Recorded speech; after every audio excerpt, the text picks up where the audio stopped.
Assalamualaikum warahmatullahi wabarakatuh.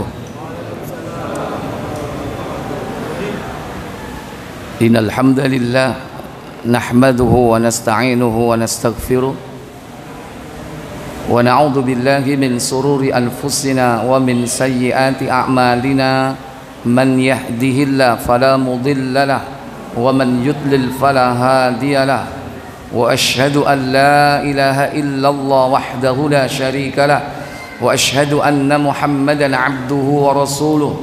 Allahumma salli wa sallim wa barik ala muhammadin nabiyil ummi wa ala alihi wa ashabihi wa man tabi'ahum bi ihsanin ila yaumiddin, amma ba'd. Ikhwatal iman, a'izzakumullah. Bersyukur kita pada malam yang berbahagia ini dipertemukan di majelis ini di Masjid Al-Hikmah Rangka 7 Surabaya. Semoga Allah Jalla wa'ala memudahkan kita untuk memahami satu ayat dari Al-Quran, satu hadis dari Nabi yang mulia sallallahu alaihi wasallam, dan dimudahkan pula untuk mengamalkannya dalam kehidupan sehari-hari. Semoga salawat dan salam selalu tetap terlimpah kepada junjungan kita Nabi besar Muhammad sallallahu alaihi wasallam beserta seluruh keluarga dan keturunan beliau, para sahabatnya dan seluruh pengikutnya hingga tegaknya hari kiamat. Ikhwatal iman, a'izzakumullah. Manusia itu hidup dua kali, mati dua kali. Jadi sama-sama dua kali. Kalau diurut dari 4, 2 tambah 2 kan 4, mati dua kali, hidup dua kali. Kira-kira urutannya bagaimana, Pak? Mati hidup atau hidup mati atau mati hidup atau hidup mati? Yang mana kira-kira? Ya, yang lain kan boleh menjawab bebas kan? Ya, ada sudah yang jawab mati hidup. Yang lain?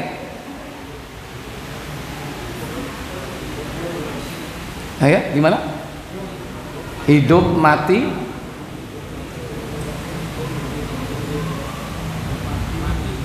Mati hidup mati gitu.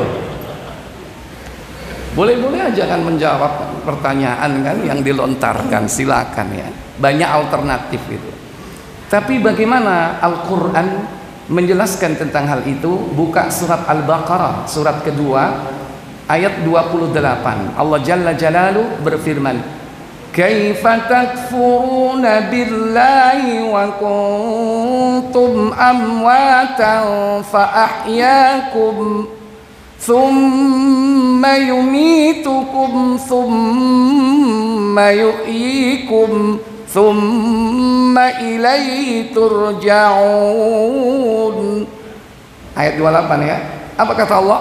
Mengapa kamu kafir kepada Allah padahal kamu tadinya mati, lalu Allah menghidupkanmu, kemudian kamu dimatikan dan dihidupkannya kembali, kemudian kepadanya lah kamu dikembalikan. Iya. Kaifa takfuruna billah? Kenapa kau kafir, ingkar kepada Allah? Wa kuntum amwatan, padahal dulu kau mati. Fa ahyakum, kemudian kau kuhidupkan. Thumma yumitukum, kemudian kau kumatikan. Thumma yuhyikum, kemudian kau kuhidupkan kembali. Thumma ilaihi turja'un, dan hanya kepada kamilah kalian akan kembali. Jadi kalau menurut ayat ini yang benar apa tadi?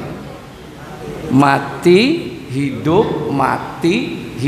Nah, sekarang kita lagi ngapain? Hidup keberapa? Kedua. Kan berarti ingin jadi mayat hidup kok. Hah? Hidup keberapa gini? Hidup pertama, fase kedua. Berarti kemarin kita apa? Mati. Ketiadaan kita di alam dunia ini adalah kematian.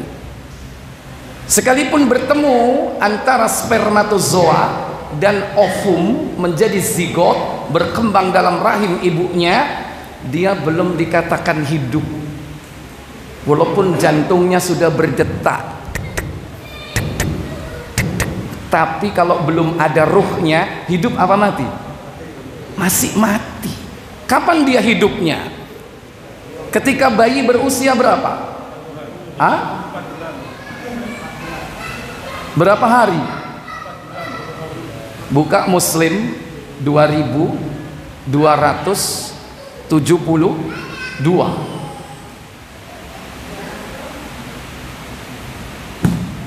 Bab tentang takdir, silakan. Dari Abdullah radhiyallahu anhu katanya, Rasulullah SAW mutlak benar menceritakan pada kami, sesungguhnya proses penciptaan seseorang kamu setelah berada dalam perut ibunya selama 40 hari. Dia menjadi nutfah arba'ina yauman, 40 hari menjadi nutfah mani. Terus kemudian dia menjadi alaqah, segumpal darah selama 40 hari. Iya, menjadi alaqah, segumpal darah, yaitu sebanyak selama arba'ina yaum, yakni 40 hari sama. Kemudian menjadi mudghah, segumpal daging selama 40 hari. 40 hari menjadi mudghah, segumpal daging. 40 kali 3 berapa? 120 hari berapa bulan? 3 apa 4? 4 bulan. Apa yang terjadi ketika itu? Kemudian diutus malaikat meniupkan ruh. Tsumma yursalu ilaihil malak. Kemudian diperintahkan malaikat meniupkan ruh ke dalam janin itu. Setelah ditiupkan ruh, hiduplah janin itu di dalam kandungan ibunya. Umumnya lahirnya berapa tahun? 9 bulan sekian hari. Berarti efektif dia hidup dalam rahim ibunya berapa tahun? Berapa bulan? Dikurangi 4 bulan belum hidup kan? Tinggal berapa? Ya, 5 bulan ke atas. Bisa 6, bisa 7, tergantung. Karena ada yang pengen lama-lama di rahim ibunya. Tapi tetap lebih pendek daripada hidupnya di dunia. Lahirlah dia di dunia ini, procok, jadilah seorang manusia.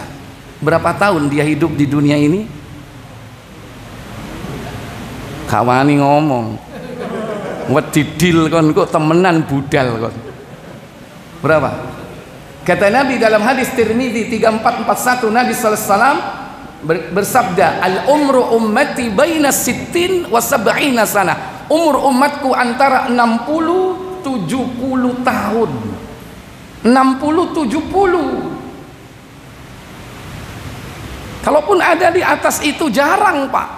Di sini aja saya yakin ada di atas 70. Enten sing paring yuswa 70 tahun ten mriki. Nun sewu panjenenganipun pinten yuswanipun sakmenika? 70 sekawan. Hah? 80. Masya Allah. Berarti bonusnya wis akeh. Berapa bonusnya, Pak? Masya Allah. 80 masih bisa aktif di masjid. Salatnya tadi berdiri atau duduk, Pak? Masya Allah. Minta pengalaman beliau, apa tipsnya, ya? Kadang yang lebih muda ada yang sholatnya duduk, ada nggak? Ya itulah kehidupan dunia.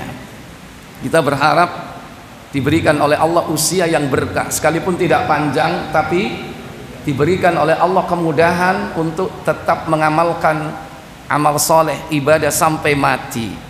Itu harapan kita. Tapi umumnya kalau sudah tua itu ibadahnya menurun atau meningkat? Halo?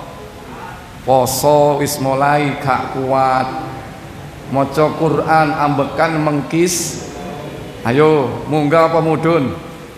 Ya mungkin dalam hal tertentu turun, tapi dalam hal yang lain bisa ditingkatkan. Mungkin lebih dekat dengan kematian, sering ingat mati, zikirnya banyak, atau sedekahnya tambahkan kencang, terserah.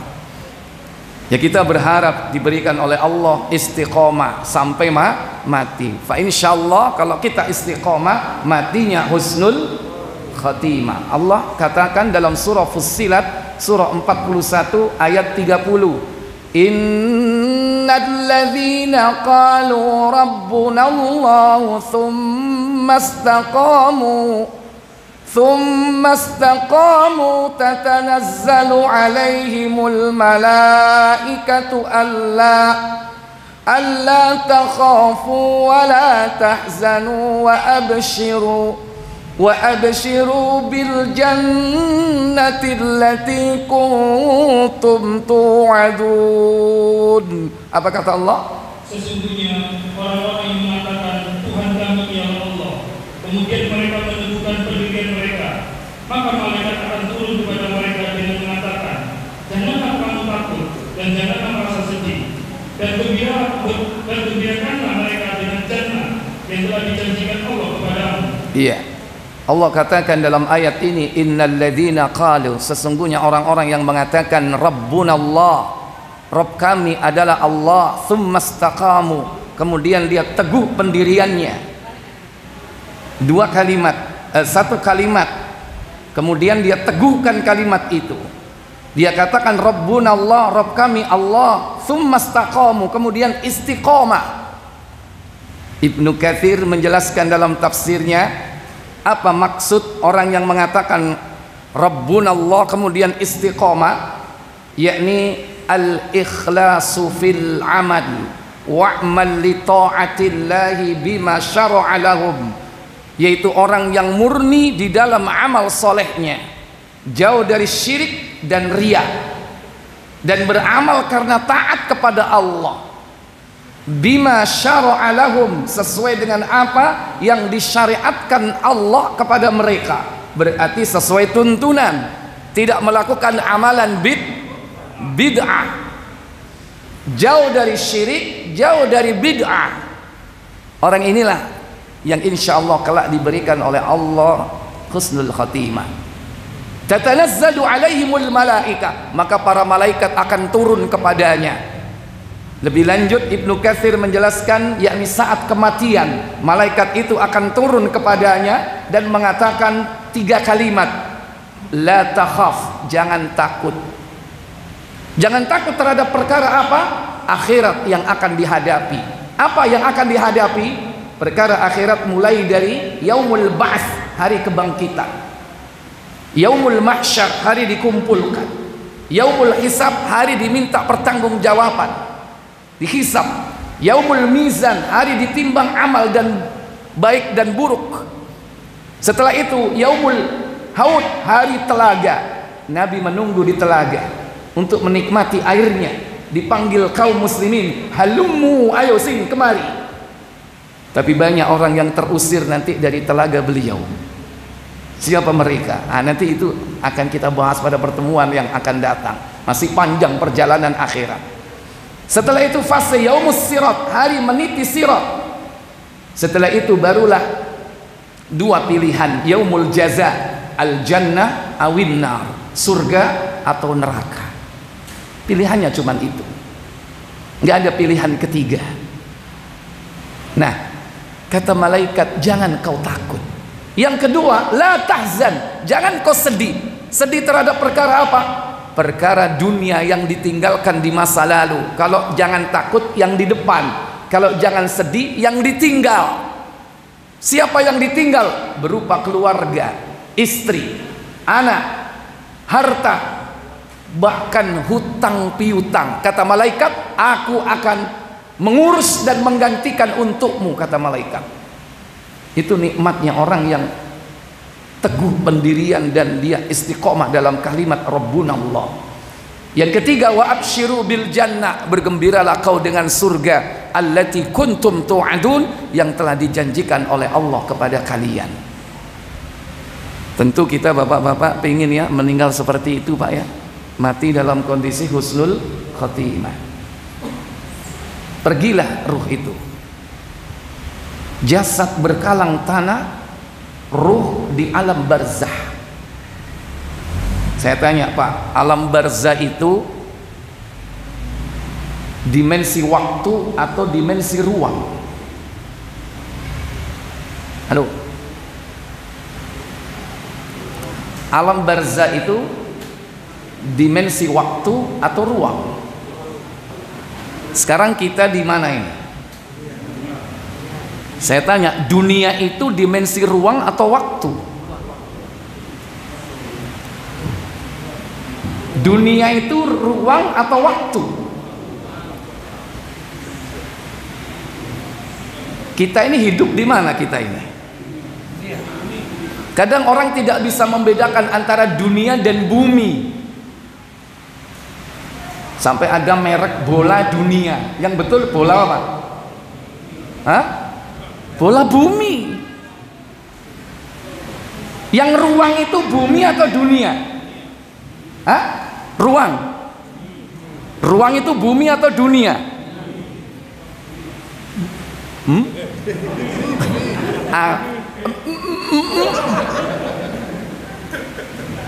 Dimulai bumi, ruang ini. Bumi ini ruang, kenapa? Nanti ada ruang lain, ada langit. Saya tanya, langit itu ruang apa bu? Atau waktu? Ruang. Ada lagi ruang, tempat. Kalau kita belajar ilmu fisika atau astronomi ya, ada planet, mulai dari Merkurius, Venus, Bumi, Mars, ya, Uranus, Neptunus, Jupiter, terakhir apa itu? Pluto. Pluto itu sing jenggong apa? Ruang. Ada langit. Langit ada berapa? 7. Saya tanya, Nabi pernah pindah ruang enggak? Pernah pindah ruang tidak? Pernah. Ketika apa? Isra dan Mi'raj. Tapi dimensi waktunya, waktu dunia atau waktu akhirat? Halo? Waktu dunia. Bukankah kita berdoa setiap saat yang kita minta kebaikan dimensi dunia dan dimensi akhirat? Dunia itu waktu, akhirat waktu. Ketika orang masih di dunia, dia bisa pindah ruang. Nabi Muhammad ketika Isra dan Mi'raj naik ke atas langit, langit pertama, kedua, ketiga, keempat, kelima, keenam, ketujuh, bahkan naik lagi di atas langit ketujuh. Namanya apa? Sidratul Muntaha. Arsy turun. Syahadu. Di atas Sidratul Muntaha ada apa? Surga, jannah. Surga bertingkat-tingkat. Semua itu ruang. Saya tanya, surga itu ruang apa enggak? Sudah ada atau belum? Sudah ada. Tapi menempatinya dimensi waktunya, waktu dunia atau waktu akhirat? Kurung wayai, engko nek wis kiamat baru masuk dimensi akhirat, baru kita tempati. Surga itu ruang, padha mbek neraka. Wis ana enggak? Sudah ada, tapi belum sekarang. Ini yang harus dipahami terlebih dahulu. Dimensi waktu, dunia, akhirat. Nah, sekarang barzakh. Barzakh ini antara bainad dunia wal akhirah. Dia adalah masa transisi antara dunia dan akhirat. Saya tanya, dimensi ruang atau waktu? Ayo. Barzakh itu ruang atau waktu?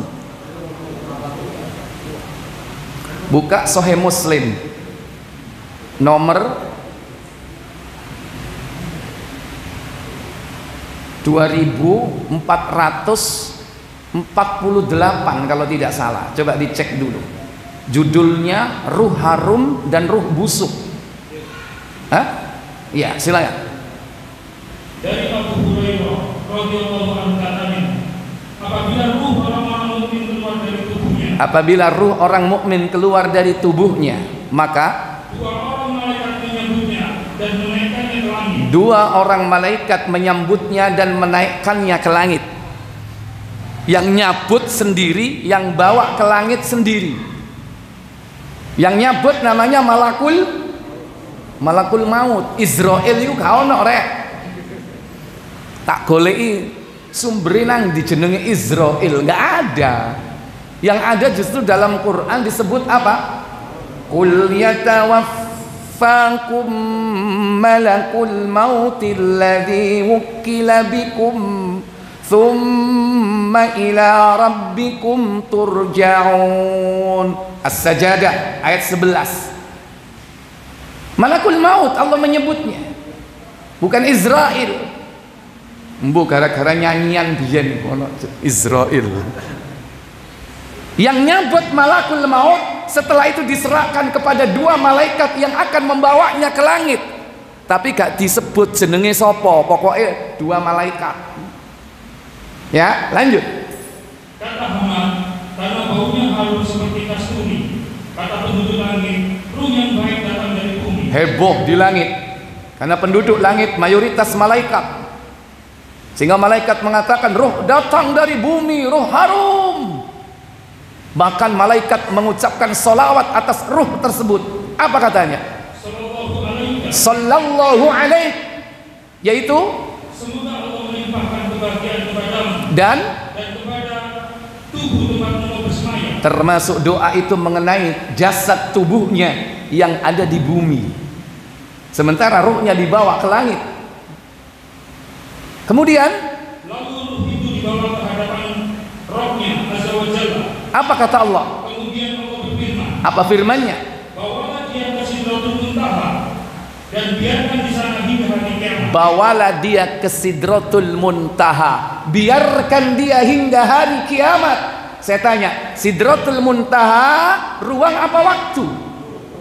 Ayo, Sidratul Muntaha ruang, sementara dimensi waktunya adalah waktu apa?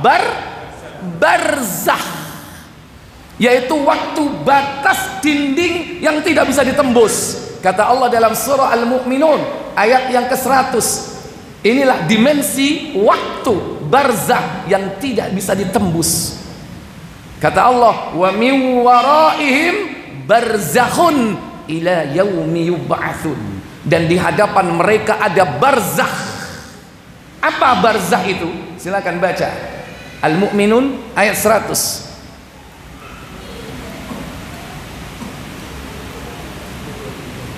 (23) suratnya ayat yang ke-100.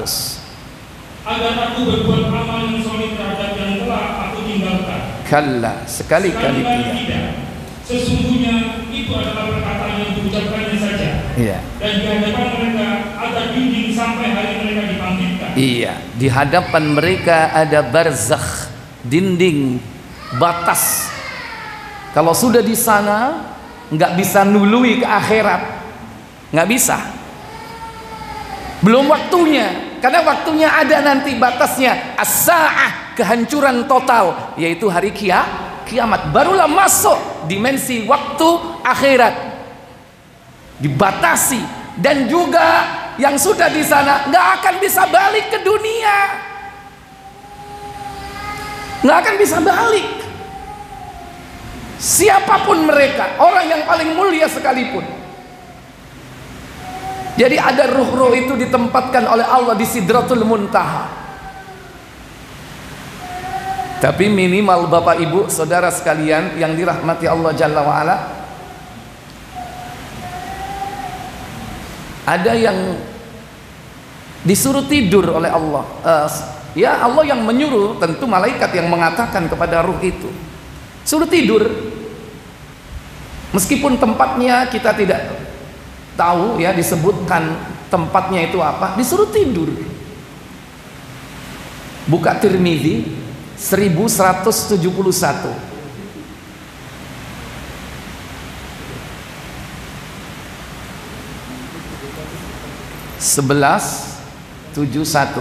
Insyaallah. Bukan ya, 10, afwan, iya 10. 1000 ya, 1071. Ya. Dari Anas, bukan? Dari Abu Hurairah, silakan. Dari Abu Hurairah ia berkata, Rasulullah SAW bersabda. Apa sabda beliau? Apabila mayat telah dikuburkan,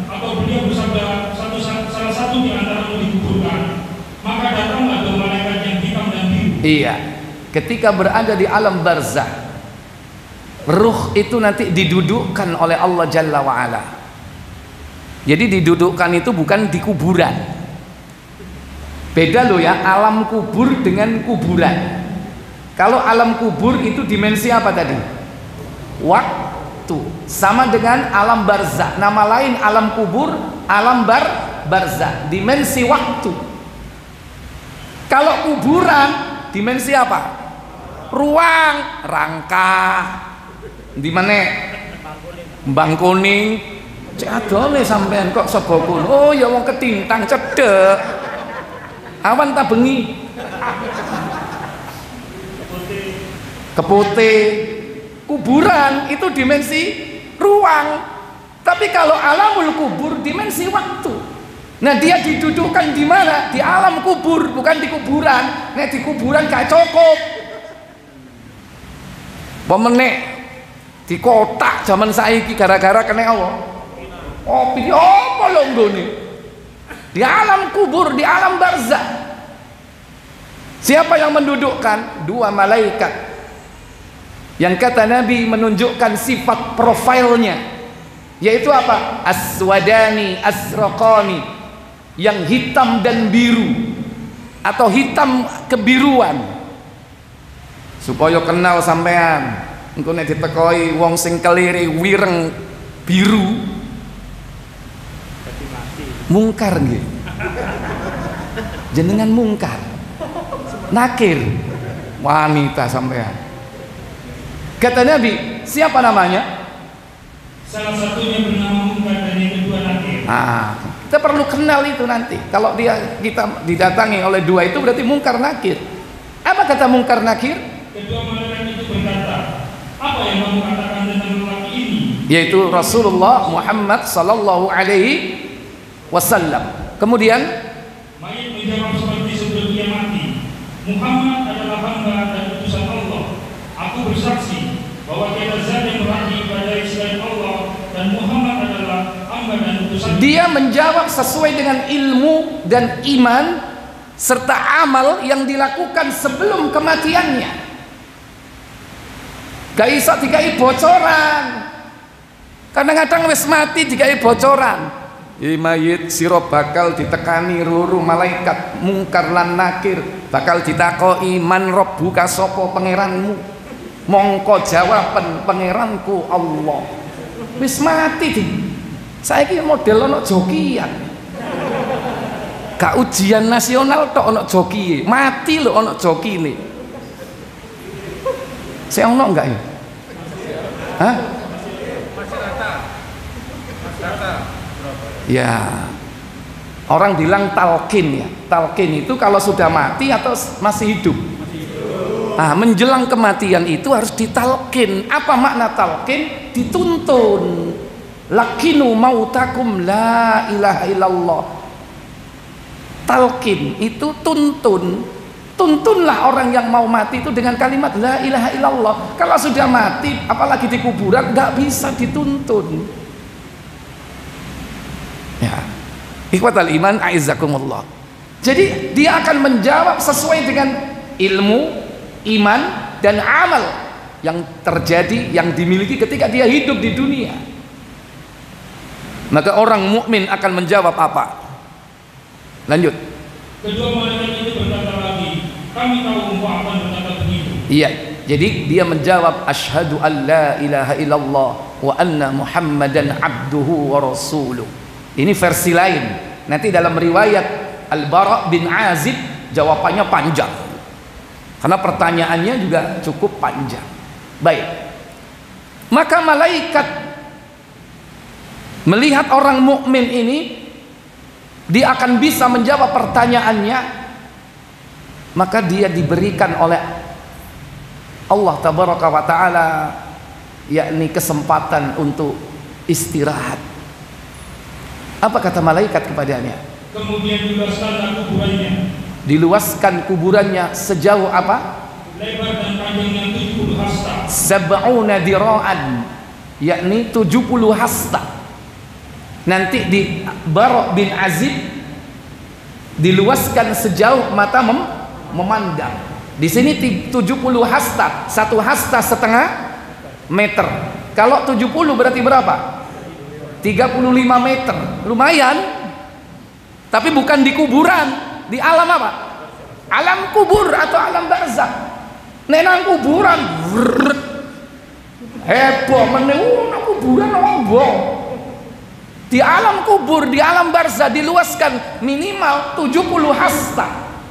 Bagaimana bentuknya? Lanjut. Serta diterangi cahaya, lalu diucapkan kepadanya. Ada yang dikurangi, lebar dan lebar dan panjangnya 70 hasta. So dikurangi lebar dan panjangnya. Berarti bentuknya apa? Lebar dan panjangnya 70 hasta. Berarti bentuknya apa? Persegi atau bujur. Sampai disifati seperti itu bentuk kubur yang diluaskan oleh Allah Jalla wa'ala bagi orang yang mampu menjawab pertanyaan mungkar nakir. Wa yunawwiru binurin, kemudian diterangi dengan apa? Serta diterangi cahaya, lalu diucapkannya kepadanya. Apa katanya malaikat? Tidurlah.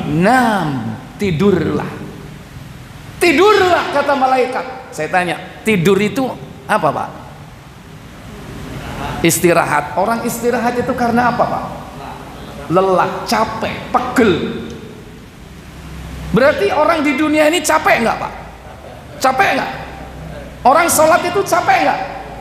Capek orang sholat itu. Kalau Bapak tetap giat itu karena iman. Sebetulnya capek nggak? Enak-enak turu ditangin as-sholatu khairum minan naum. Enak-enak nyambut gawe diceluk zuhur. Kak suwi mari ngono asar, mari nyambut gawe pegel maghrib diceluk maneh. Kak suwi maneh isya durung kok poso. Ana sing wajib, ana sing sunnah. Orang beribadah di dunia ini capek. Makanya orang kafir tuh nggak habis pikir lihat orang Islam bisa ibadah sehari 5 kali yang wajib. Dek ini loh sak minggu pisan iku sering absen. Lah nek godek-godek wong Islam kok iso yo. Beruntung dan berbahagialah kita dimudahkan oleh Allah Jalla wa'ala. Oleh karena itu ketika dia di alam barzakh disuruh tidur Pak. Tidurlah. Karena capek dia. Sehingga nanti di alam barzakh Pak gak sholat, gak poso, gak zakat, preito total dikongkon apa? Turu. Tapi mayat iki Pak gak gelem turu Pak. Apa kata dia? Mayat itu berkata, aku mau pulang kepada keluargaku dan memberitahukan keadaan kepadanya. Iya. Arji ila ahli wa ukhbiruhum kaifa hali. Aku akan pulang ke keluargaku dan mengabarkan kepada mereka bagaimana keadaanku di sini. Saya tanya, diberi kesempatan nggak sama malaikat? Halo? Diberi kesempatan sama malaikat? Apa kata malaikat? Kedua malaikat berkata, tidurlah seperti tidurnya pengantin. Kanaumatil arush. Tidurlah seperti tidurnya pengantin katanya. Saya tanya, tidurnya pengantin kayak apa Pak? Wis lali. Ya ulang ngono maneh. Nek lali. Ono sing durung ngrasakno turu mbek pengantin. Ndang cepet. Aja dipoyoki tok, digolekno calon. Ya. Tidurlah seperti tidurnya pengantin yang tidak dibangunkan kecuali oleh keluarganya yang paling dicintai. Kecuali orang yang dicintainya yang akan membangunkannya. Seorang mukmin dia mencintai siapa? Allah yang akan membangunkannya. Kapan? Ketika Allah perintahkan malaikat Israfil meniup sangkakala. Maka bangkitlah dia dari kuburnya. Saya tanya, tidur orang ini nikmat apa? Tidak nikmat. Tidur nikmat itu lama atau cepat rasanya? Cepat loh. Kok moro-moro wis kiamat rek. Nikmat. Tidurnya orang mukmin di alam barzakh itu nikmat, nggak terasa. Tahu-tahu sudah bangkit di alam barzakh. di apa? Padang mahsyar.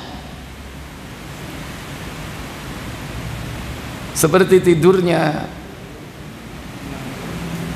pemuda di dalam goa, Ashabul Kahfi. Berapa malam dia ditidurkan oleh Allah?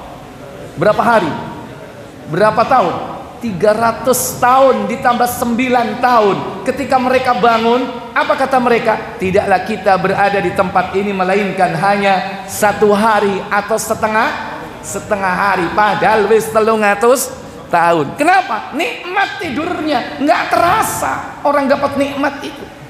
Berarti malaikat beri kesempatan nggak mayit orang mukmin yang dapat nikmat kubur ini pulang ke rumahnya? Nggak. Oleh karena itu nggak ada Pak keyakinan bahwa ruh itu pulang malam Jumat. Ada nggak? Cek kenceng nih, gak terima ketoro ini. Soalnya tahu diteri kopi. Iya, ya ada keyakinan tiap malam Jumat kirim tungo. Dulu saya pernah itu nggak sengaja kayak isak lengser, ono apeme, ono kopine, ono gelas isine kembang. Mari ono kembangnya dibuat nek isu. Ustadz kirim dongo loh.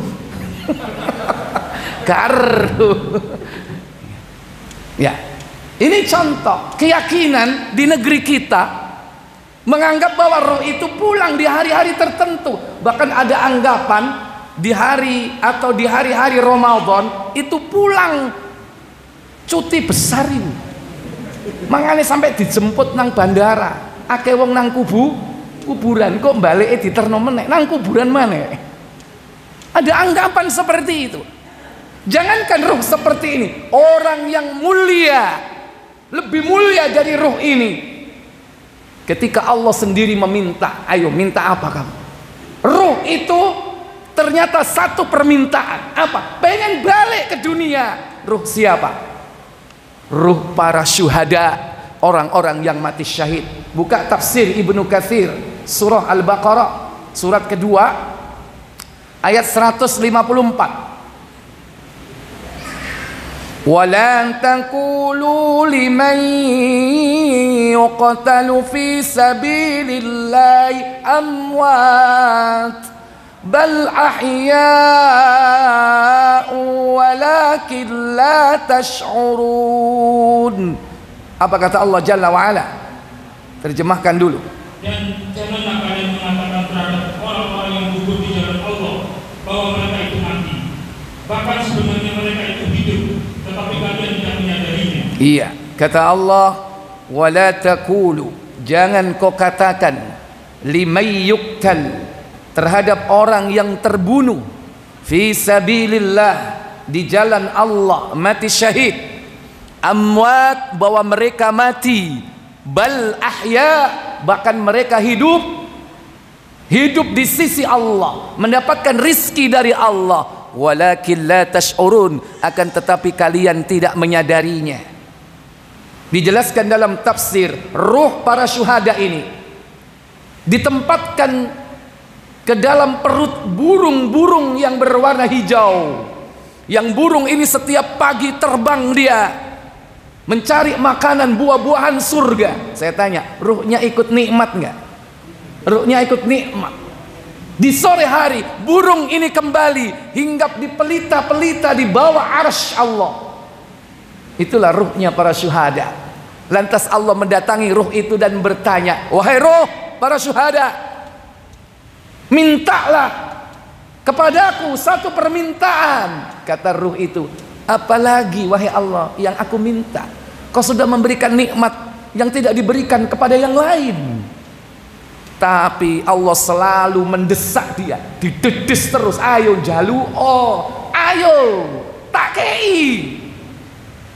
Apa yang diminta? Sudah ketemu? Silakan baca. Melalui ayat ini Allah SWT memberitahukan bahwa orang-orang yang mati syahid di alam bahasanya dalam keadaan hidup, mereka diberi rezeki oleh Allah, seperti yang disebutkan dalam hadis Sahih Muslim. bahwa arwah para syuhada itu berada di dalam perut burung-burung hijau yang terbang di dalam surga kemana saja yang mereka kehendaki. Saya tanya, ruhnya ditempatkan di perut burung-burung yang berwarna hijau, karena jasadnya di mana? Jasadnya di mana? Di bumi. Jasadnya Hamzah di bumi. Jasadnya Ja'far yang syahid, terpotong kedua tangannya pada perang Mu'tah, yang nanti akan dijanjikan diganti dengan sayap, masih di bumi. Para syuhada jasadnya, ruhnya mulia. Dimensi waktunya waktu barzah, tapi dimensi ruangnya apa ini tadi? Di mana dia ditempatkan? Halo? Ya di perut burung. Burungnya di mana? Di surga dia ditempatkan. Surga ruang apa waktu?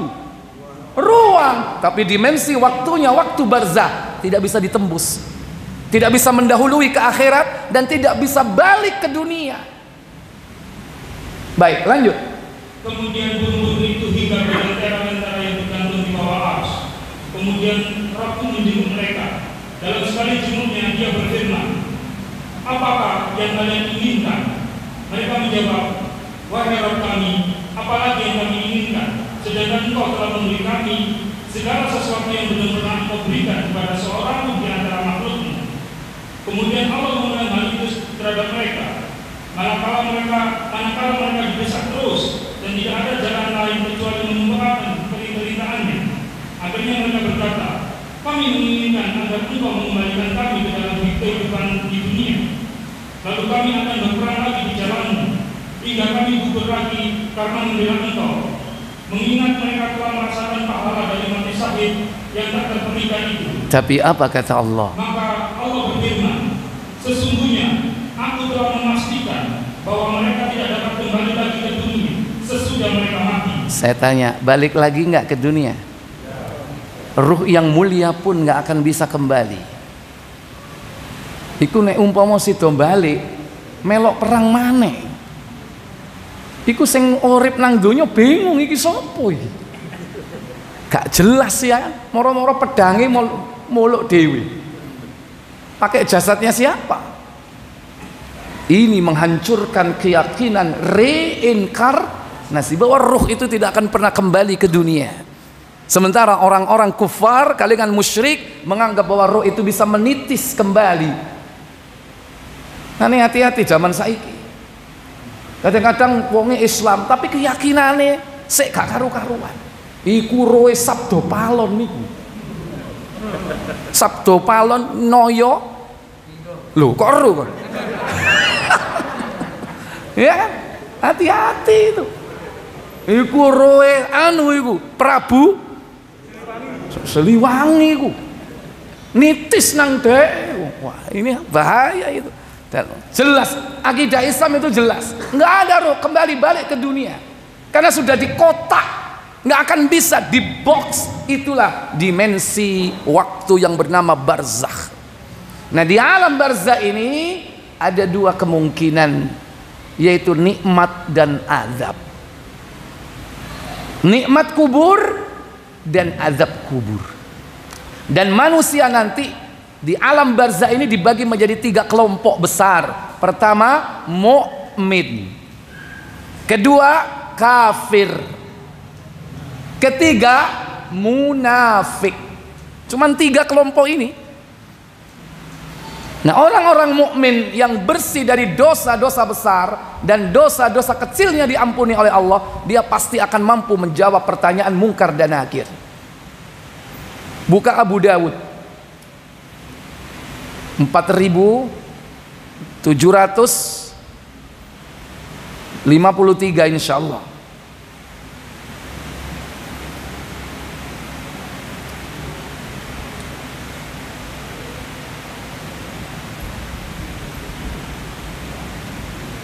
Dari Al-Bara bin Azib radhiyallahu taala an. Betul ya? Iya, silakan. Dari Al-Bara bin Azib, ia berkata, kami bersama Rasulullah SAW pernah mengiringi jenazah seorang yang berasal dari kalangan Ansor. Kemudian kami tiba di pemakaman. Setelah dimakamkan, beliau duduk di sisi kuburan dan kami mengelilingi tidak bergerak, seakan-akan di atas kepala kami ada seekor burung. Saat itu Rasulullah SAW memegang sebatang kayu. Kemudian beliau mengangkat kepalanya dan berkata, mintalah perlindungan kepada Allah SWT dari azab siksa kubur. Iya, ini hadis riwayat yang menjelaskan dan dijadikan hujjah bolehnya memberikan nasihat setelah prosesi pemakaman. Karena Rasulullah duduk dan memberikan nasihat kepada sahabat. Nabi mengatakan, ista'idzu billah min adzabil qabri. Minta perlindunganlah kalian kepada Allah dari azab kubur, katanya. Ini nasihat beliau. Dan beliau setelah mengubur jenazah sahabat Ansor itu menceritakan bagaimana orang di dalam kubur itu, di alam kubur, baik yang mendapatkan nikmat atau yang mendapatkan azab. Posisi beliau masih berada di kuburan itu, di hadapan para sahabatnya, memberikan nasihat kepada mereka. Apa kata beliau selanjutnya? Rasulullah SAW mengulangi pernyataannya hingga 3 kali. Ketika mayit mendengar suara sandal orang-orang yang meninggalkan area pemakaman. Ya, jadi yang terdengar itu suara apa? Suara sandal terompah orang yang mengantarkan jenazah. Tapi ini jangan dijadikan sebagai dalil bahwa mayit itu mendengar selain dari terompah. Dalam perkara akidah kita meyakini sesuai dengan apa yang diinformasikan oleh Allah Jalla wa'ala, tidak lebih, tidak kurang. Kalau yang terdengar terompah ya terompah. Iku HP ini wong sing ngeterno muni, mayite krungu kok. Iki ketokane Samsung 20. Anyar iki. Galak ya. Enggak dengar mereka selain dari suara terompah dan sandal. Makanya enggak usah diajak omong-omong. Kadang ono sing nemen ditinggal orang tuanya meninggal, belum nikah, begitu sudah dapat calon nang kuburan, mak, iki lho mak calonku mak, deloken mak, ayu enggak mak, mau dijawab ayu nak, ya apa kira-kira. Kadang seperti itu. Kenapa kok diajak omong-omong, nggak akan bisa dengar. Yang terdengar suara trompa. Kenapa?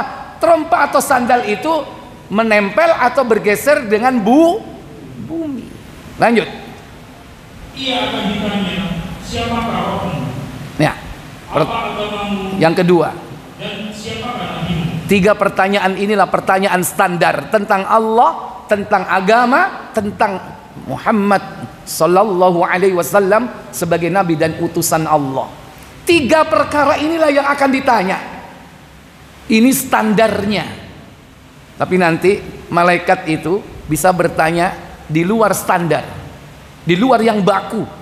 Makanya hati-hati, pelajarilah 3 perkara ini dengan berbagai macam turunan-turunan ilmunya tentang Allah. Berarti kita harus belajar tentang rububiyah Allah, tentang uluhiyah Allah, tentang asma dan sifat-sifat Allah. Jangan hanya sekedar mengenal Allah sebagai satu-satunya Rabb, tapi tidak mengerti apa itu makna la ilaha illallah, syarat-syarat la ilaha illallah, apa konsekuensi dari la ilaha illallah. Nah, 3 pertanyaan ini sederhana. Antum semua pasti bisa menjawab pertanyaan itu hari ini. Tapi pertanyaannya, apakah nanti kita mampu menjawabnya? Isya. Sudah masuk? Baik, lanjutkan. Dalam riwayat lain disebutkan dengan redaksi, datanglah 2 malaikat dan mendudukannya. Kemudian keduanya bertanya, siapakah rohmu? Man rabbuka? Ia menjawab, Robku adalah Allah. Rabbi Allah, Rabbku adalah Allah. Gampang enggak? Apal no saiki, tapi engkau embo iso jawab enggak? Bukan dihafalkan, diimani, diamalkan konsekuensinya. Baik, azan dulu, nanti kita lanjutkan sejenak ya sampai menjelang iqamah. Baik.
Baik para ibu, para bapak, saudara sekalian yang dirahmati Allah Jalla wa'ala.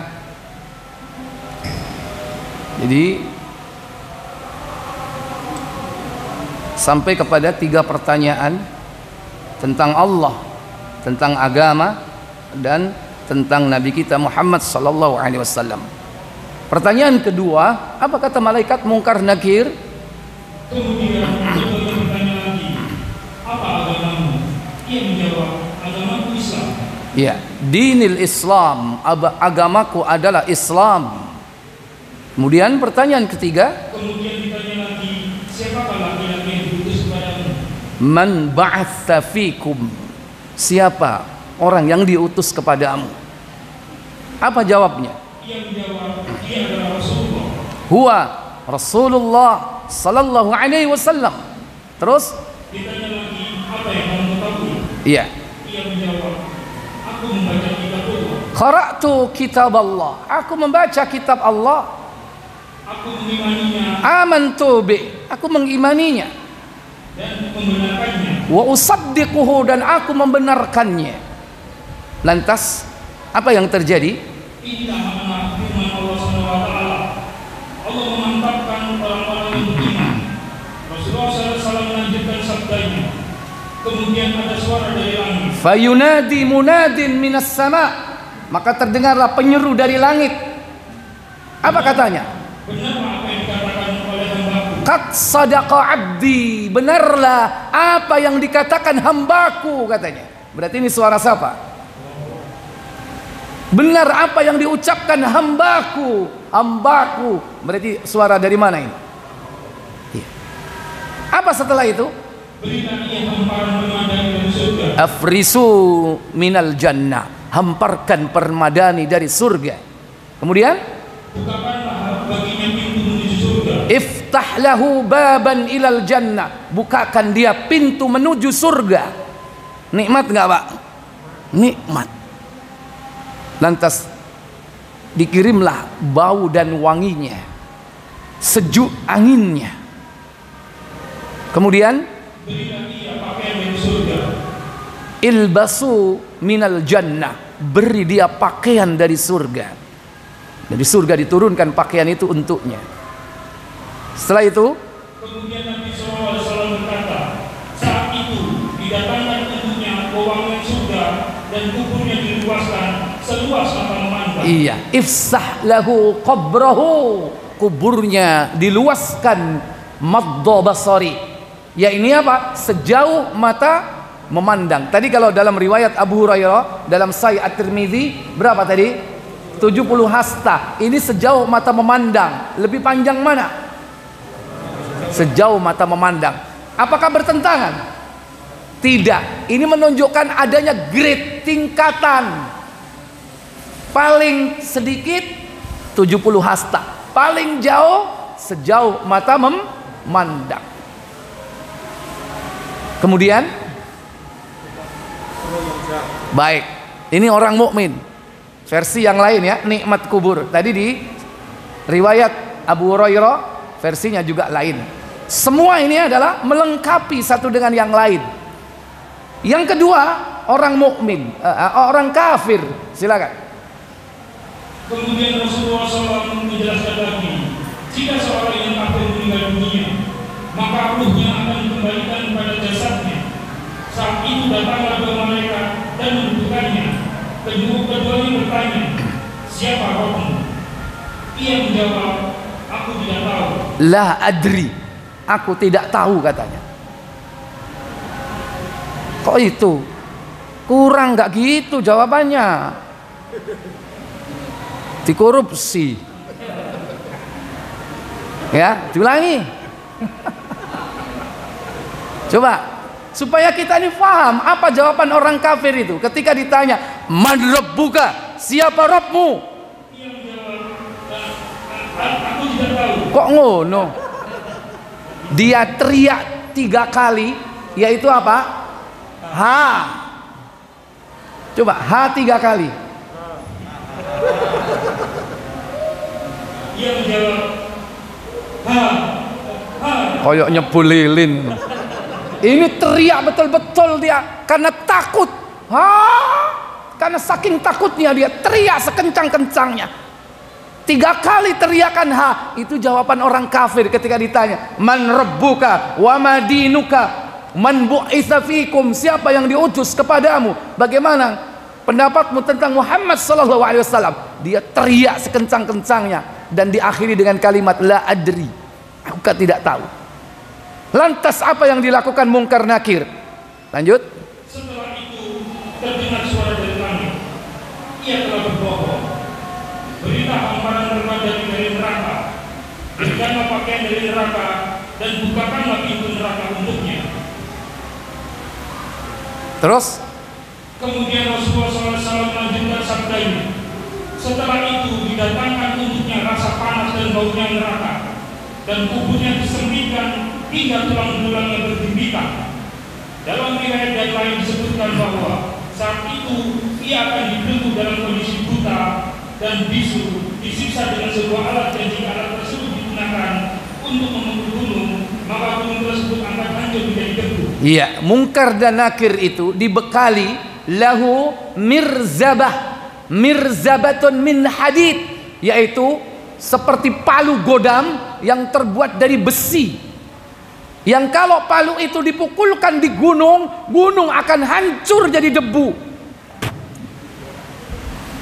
Itu dipukulkan di ubun-ubun orang kafir. Kira-kira dadi apa?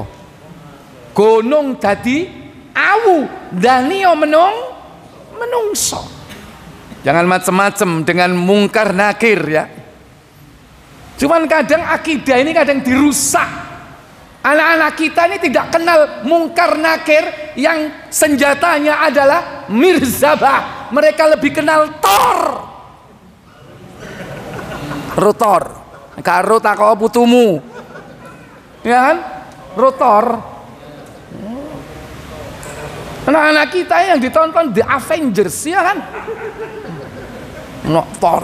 Ini merusak akidah. Itu nyelemurno bahwa ada yang hebat adalah Thor. Padahal apa? Malaikat Munkar Nakir itu dibekali dengan mirzabah. Malaikat Israfil dengan apa? Asur, yakni qarnun yunfakhu fi, dibekali dengan apa? Tanduk yang ditiup. Itu malaikat-malaikat. Adapun yang tadi membawa ruh dibekali dengan kafan, ada yang dari surga, ada yang dari neraka. Dibungkus ruh itu dibawa naik ke langit dalam riwayat yang lain. Ya, mukmin sudah, kafir sudah. Sekarang munafik, balik ke Tirmidzi 1071. Setelah itu selesai. Ya. Bagaimana jawaban orang munafik? Saya tanya, ketika di dalam alam kubur, orang-orang munafik ini juga ditanya oleh Munkar dan Nakir. Munafik ini muslim enggak, Pak? Muslim. Tapi bagaimana? Idharul iman wa ibtanul kufri, itu definisi munafik. Menampakkan keimanan tapi menyembunyikan kekafiran. Jadi sebetulnya digolongkan yang mukmin apa yang kafir sebetulnya? Kafir. Nah, karena dia muslim, ketika ditanya Munkar Nakir, jawabannya dawa, Pak. Apa katanya?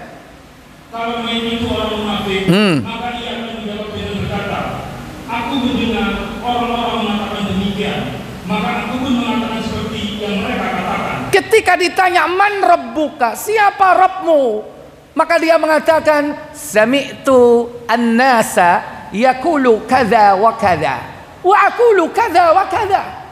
Aku mendengarkan manusia mengatakan begini dan begitu, maka aku pun mengatakan begini dan begitu. Berarti apa orang ini? Hah? Tidak punya apa? Tidak punya pendirian, tidak mau belajar, tidak punya ilmu, hanya ikutan. Reng munafik riak norok bunte. Apa iku rek? Mbuh, pokoke ngono. Makanya ketika ditanya man rabbuka wa ma dinuk wa man nabiyuka, dia jawab sami'tun nasa yaqulu kadza wa kadza wa aqulu kada wa kada. Ojo dihafalno. Jawabane dihafalno, kepengin jawab ngono ta sampean. Ojo. Lanjut. Kedua malaikat itu berkata, aku tahu kamu akan menjawab seperti itu. Lalu dikatakan kepada bumi, jepitlah dia. Maka bumi menjepitnya sehingga tulang rusuknya remuk. Ia terus-menerus dalam sisaan tersebut sampai Allah membangunkannya dari tempat sisaannya itu. Iya, bahkan di dalam riwayat yang lain, yaitu dari Anas bin Malik dalam hadis Bukhari 1285, malaikat membantah ucapan orang munafik ketika menjawab, aku tidak tahu, aku mendengarkan manusia mengatakan begini dan begitu, maka aku pun mengatakan begini dan begitu. Maka malaikat mengatakan, la daraita wala talaita, kenapa kau tidak mau belajar, tidak mau mempelajari dan membaca, katanya. Jadi hidupnya untuk apa? Untuk mencari dunia, tidak mau belajar din agama ini dengan baik, sehingga akhirnya dia tidak mampu menjawab pertanyaan mungkar dan nakir. Inilah malam pertama di alam barzakh. Setiap manusia pasti akan mengalami, yakni fitnah kubur ini, kecuali orang-orang yang mati syahid. Di antara orang yang mati, di antara nikmat yang diberikan kepada para syuhada ada 6 nikmat. Salah satunya dibebaskan dari pertanyaan kubur dan siksa kubur dan ketakutan di hari kiamat. Itu 1 poin, belum 5 lainnya. Insya Allah nanti kita akan bahas pada pertemuan yang akan datang jika ada waktu. Semoga Allah memudahkan kita, memberi kita kesehatan, berikan kita kemudahan, dan semoga Allah memudahkan kita pula untuk mengamalkan ilmu yang sudah kita ketahui bersama. Saya pikir cukup sampai di sini. Semoga bermanfaat. Wa akhiru da'wana walhamdulillahi rabbil alamin. Subhanakallahumma wa bihamdik, asyhadu an la ilaha illa anta, astaghfiruka wa atubu ilaik. Wassalamualaikum warahmatullahi wabarakatuh.